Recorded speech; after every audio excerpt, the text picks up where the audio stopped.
El día de ayer nosotros veíamos un pasaje del Evangelio de San Marcos respecto de un ciego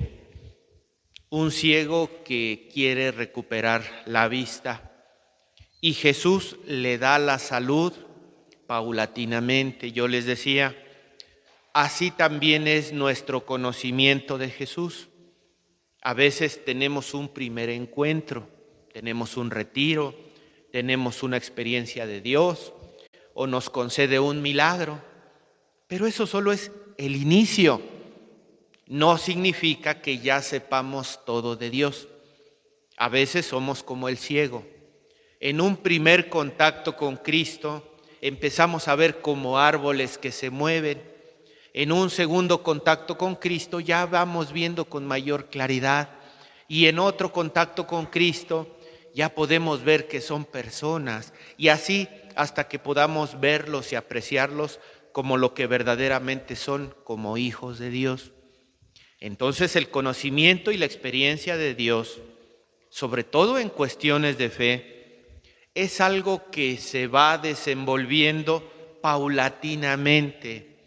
Y en el caso de Jesús, que nosotros tenemos que estarlo reafirmando y estarnos preguntando constantemente. Por eso no es casualidad que uno de los evangelios más repetidos en la liturgia de la misa sea precisamente este, cuando Jesús se acerca después del pasaje del ciego de Betsaida, donde nos muestra cómo paulatinamente el Señor nos sana. Inmediatamente después viene en el Evangelio de San Marcos la pregunta de Cristo y la confesión de Pedro. ¿Quién dice la gente que soy yo? ¿Quién dicen ustedes que soy yo? Es algo que nosotros debemos ser conscientes, que debemos ir depurando, debemos ir purificando, porque a veces el caminar por el mundo, el caminar por la vida, el caminar ante problemas concretos, hablábamos de situaciones de prueba, situaciones de dolor, una enfermedad, un difunto, te va cambiando tu percepción de la realidad. Y eso siempre debe de ir ayudándonos a madurar nuestra fe para bien, para mejor. Si Dios le dio la salud, es por algo bueno. Si Dios tuvo a bien llevársela de esta vida, pues también de eso va a sacar algo bueno de nosotros. Y por eso nosotros tenemos que seguirnos preguntando, ¿quién es Jesús para mí?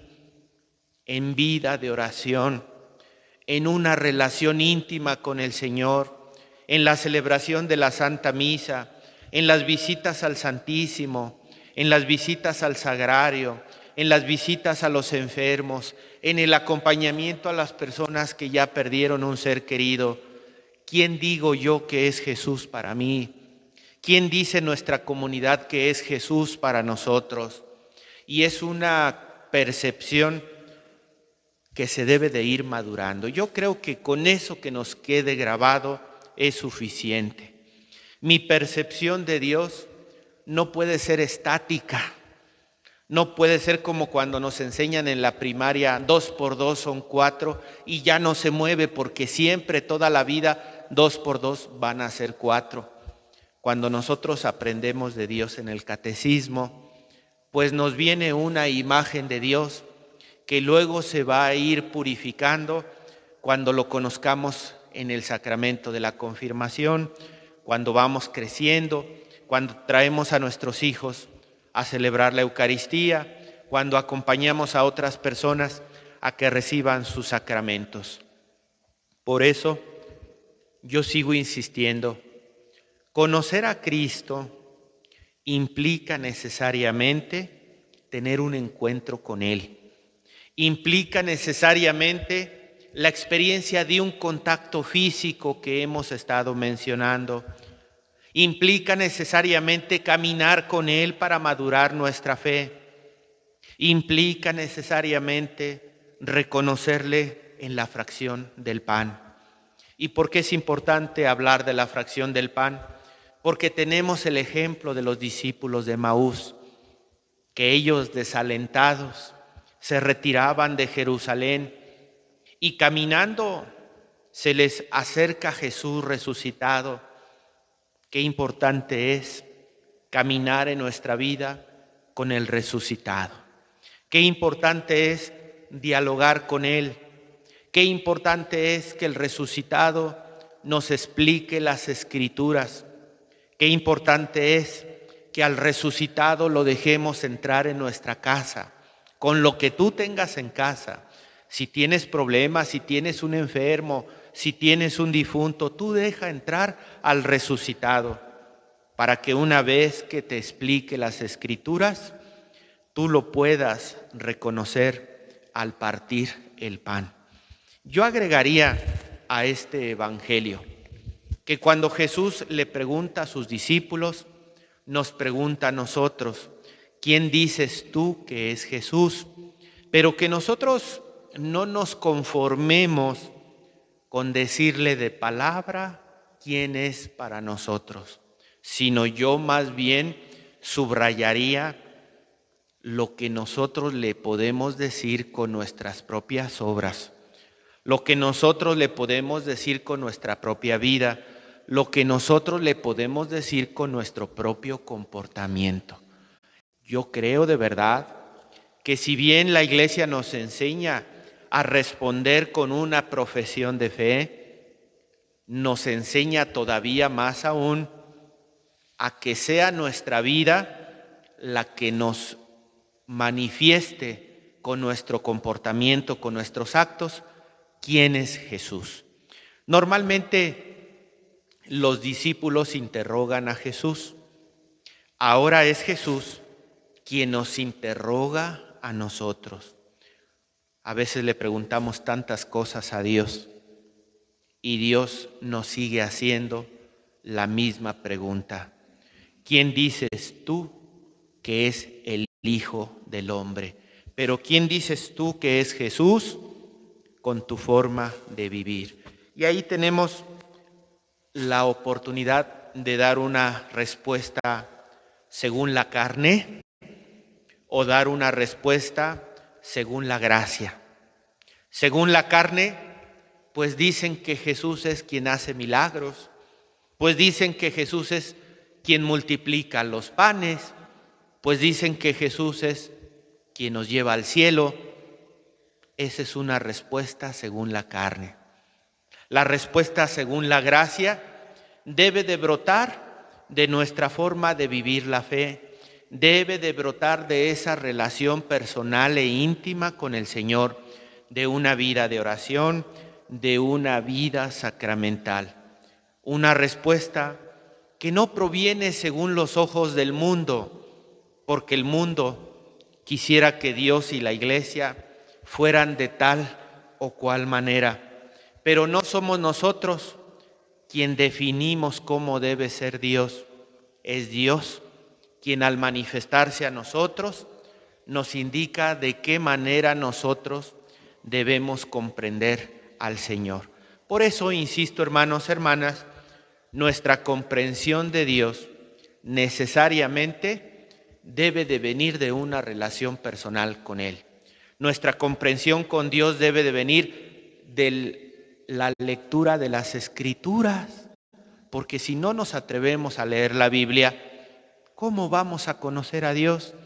Nuestra comprensión de Dios debe de brotar de la experiencia de la vida de los sacramentos, porque si no entramos en contacto físico con Dios, pues ¿qué experiencia vamos a tener de Él? Por eso debemos buscar darle a Dios una respuesta según la gracia, no según la carne.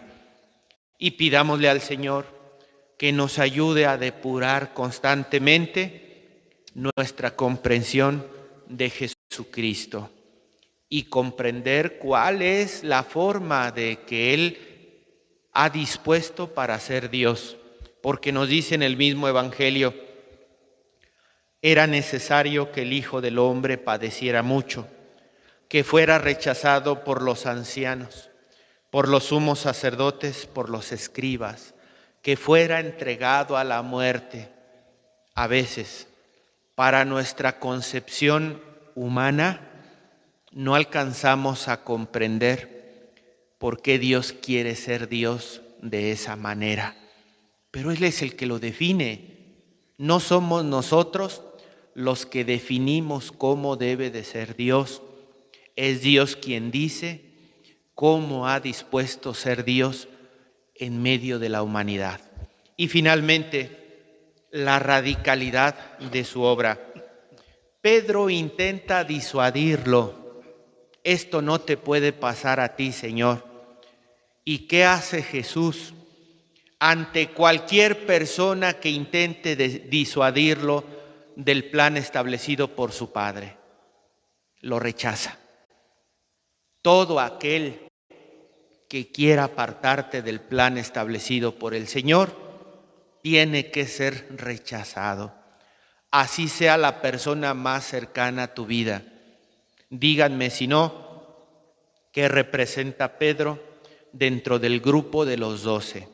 Es el que hace cabeza, es el más anciano y es el más cercano a Jesús. Pero si Pedro se niega a seguir el plan establecido por Dios, el mismo Pedro tiene que ser rechazado. Apártate de mí, Satanás, porque eso que tú piensas no te lo dice sino solamente la carne y la sangre. ¿Qué tanto nosotros, una vez que identificamos quién es Dios, estamos dispuestos a rechazar todo aquello que no nos viene de Dios? ¿Qué tal, Pidámosle al Señor que nos ilumine con su gracia para que sigamos purificando nuestra forma de comprender al Señor, el Mesías, el sacerdote para siempre como Melquisedec, el que viene a establecer una alianza entre Dios y los hombres. Que así sea. Que así sea.